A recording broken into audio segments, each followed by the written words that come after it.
Welcome back to my conversation with Frank Freeman. Back to your city council campaign. What do you feel like was the biggest lesson that you learned? Well, there were a lot of lessons. Some of them were mainly around who to trust, who to not trust, what are the intentions of certain folks. There's a lot of people who want power. They may be in it for different reasons, and you may agree or disagree with. I felt like I dodged a lot of bullets. There were certain folks that basically wanted me to be someone that they can control and tell what to do and how to vote. And I just did not think that obviously that's in the best interest of our community if one person is telling someone how to vote. So I learned a lot about that, but I also learned a lot about what matters most to people in our community. And it's like, at the end of the day, they want to know their families are safe, their families are fed, that their kids have a chance to be successful, that we're all kind of in the same position and we're all trying to get to the same place to some extent. And that we can, if I can talk to that and encourage those around me to try to achieve that and be better about that, I think we'll just have a much better place that we live in. And so to my takeaway, I don't know if I'd ever do it again, but I know that certain things matter to people, and that's what we need to focus on. Not a lot of the minutia and all this sound that's bouncing off everywhere. We need to focus on what's important to the people of our community and try to find a way to deliver that to them. I agree. In my campaign, I got a lot of, oh, she's just a mouthpiece for so and so. She's a mouthpiece for so and so. If she gets elected, she's going to do this or that or the other. And a lot of it was scare tactics, right? So then it was always like so important for me to be like, no, just because I associate with this person does not mean that they have influence over me. And it opened my eyes to how many people, I mean, I know as a society, we don't have a lot of Christians, right? Like that's not the common theme anymore, but especially in politics. And it was so bewildering to me how many people are not Christians, or if they claim to be Christians, don't truly just rely on God and Sure. doing what he says and what is best. And so then they want to control how you vote or think that they're going to have input over it. And for example, like the book Complaints, a lot of people told me not to do it as a candidate. Oh, you don't want to get involved with that. And it may have done my campaign damage for doing it. But at the end of the day, I spent a lot of time in prayer Mhm. thinking about that, trying to figure out what is the best way. And ultimately, at the end of the day, I want to be able to say, I did everything I could. Whether it got me elected or not, I fought for those kids. I fought for what was important. And oftentimes I get people who say, oh, you just need to worry about your own kids. Stop trying to worry about everybody else's kids. But they're not seeing the bigger picture that I couldn't imagine the guilt that I would feel if a child that I knew or had some type of influence in their life over that something bad happened to them. Just the guilt that I would feel for that. And so it's like, if I know that I'm fighting for these kids to try to protect them, even if they're not mine, like that's more important to me than Sure. what you think about me, keyboard warrior on Facebook. In terms of like, oh, just worry about your own kids. And I definitely felt like that was something that I had learned was that a lot of people will say they want what's best for the children, but really they just want to satisfy whoever their Mhm. puppeteer is or whoever, like you were saying, the person trying to get them to vote a certain way. Yeah. They will go against what I think they truly believe is right just to satisfy those. And I know that there's been other people who were elected that went against the people who helped to get them elected. And then they would say, well, I got you elected. You need to do this for me because I got you elected. And that's not right at all. Well, at the end of the day, when you're standing in front of our Lord and Savior, how do you want to be received, right? And so at the end of the day, yeah, I would have loved to be in this position and do these things, but if it required me to compromise my own beliefs and my own standards and morals, is that really something that I should be doing? And so I think you and I both know the answer to that. So at the end of the day, and I know a lot about your campaign, you stood on a solid ground and a solid foundation. And whether they were ready to hear that or not, it was the right thing to do. Yeah. I think the same would go for you as well. I mean, I know that you got a lot of backlash for even associating with Ashley and I in any capacity because we were the crazy school board ladies or whatever. And that may not have reflected in the best light Sure. for you.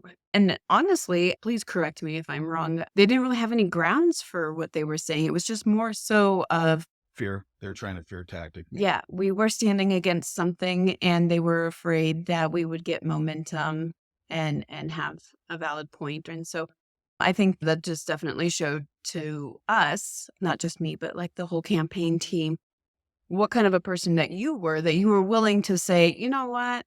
I know that this is what you guys think, but I'm not going to listen to what you're saying because at the end of the day, that's not right. Well, there came a point in time where I honestly firmly believes thinking about and looking at the kids that I coach, looking them in the eye and thinking, is it okay for you to have a substandard result in school? Is it okay? Okay, well, I'm not running for school board, but we'll see you again.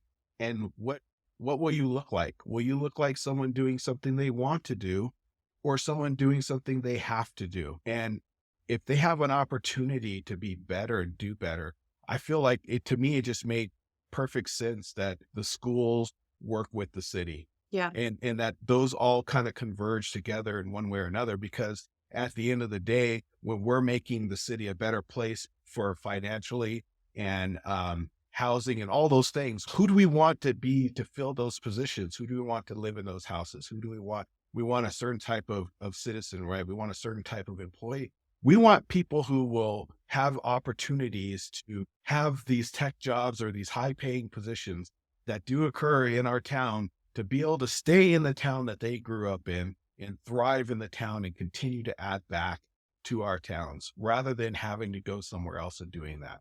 So to me, it made perfect sense that this kind of ecosystem of education and civics and all this stuff just kind of works together because we're all trying to build towards the same end result. Yeah.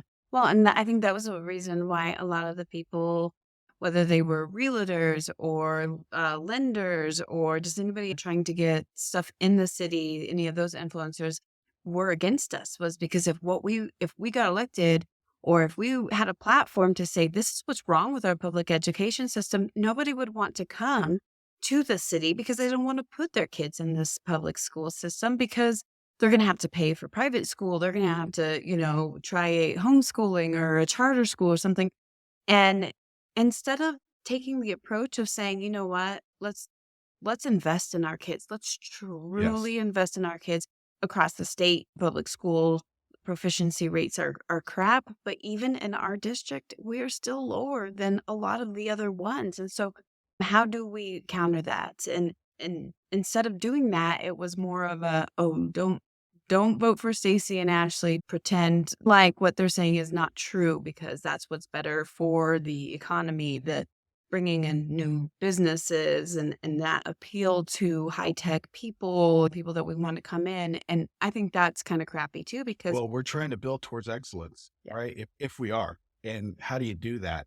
You don't lie and make numbers up and say this is okay and we're okay with the status quo. No, we keep pushing forward. We keep demanding more out of everything. And I think what you guys were talking about and how that whole campaign happened, I was very much like, what is going on here? We're okay with our results. Why are we okay with this?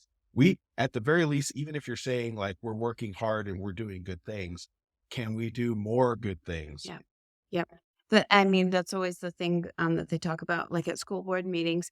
It's a dog and pony show. Oh, look at, we're doing so great. We're doing so great. An example would be for Greeley West. They are the IB school for the district. And they were like, our IB student enrollment has tripled. Okay, well, what they didn't tell you was that they are requiring all freshmen and sophomores to take IB English classes.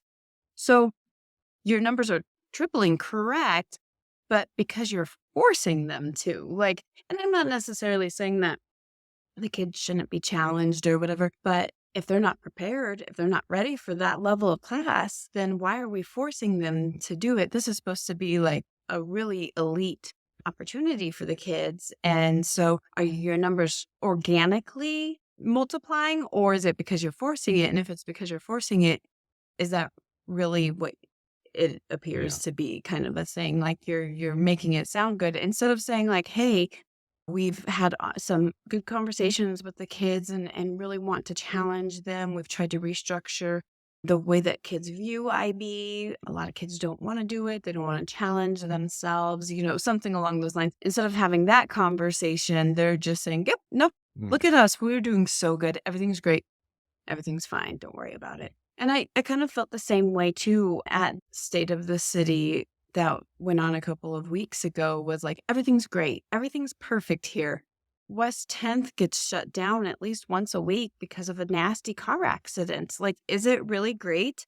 Yeah. I don't know, like, I think a lot of what happens in the background too, I've seen various city council meetings, and our town actually has a very good behavior as far as inviting businesses and having some cooperation.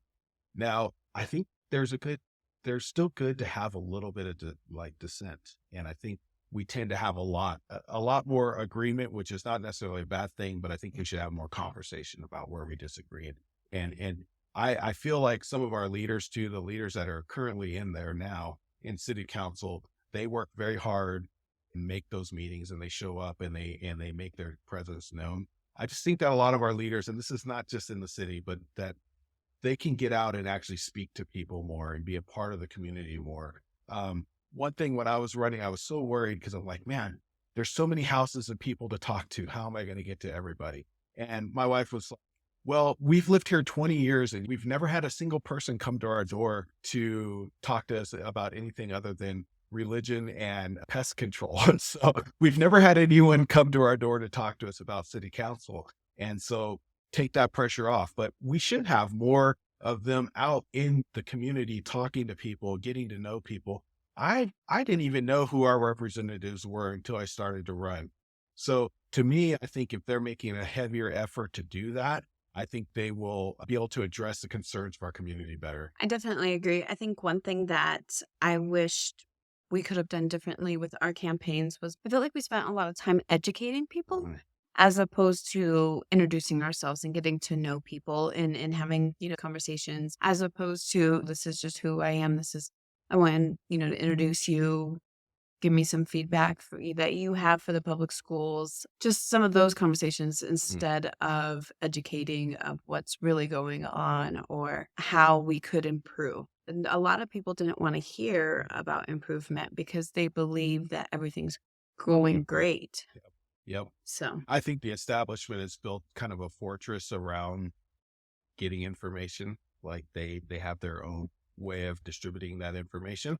And so they have their own fortress around that. So you guys coming in to try to share more information, they thought they already knew. yeah, So yeah, and I that was an uphill battle.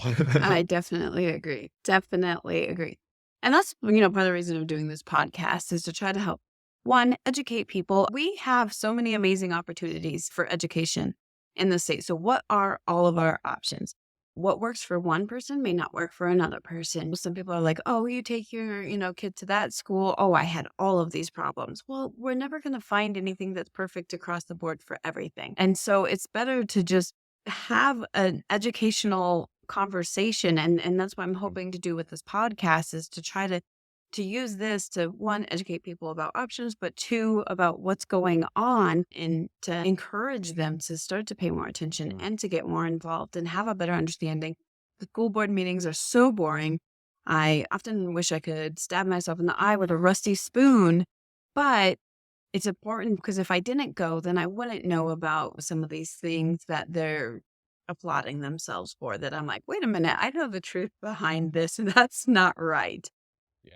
Well, we have one life to live and we should make the best out of it. And I think sharing that with the youth in our community, hey, you got one chance at this. Let's make it great.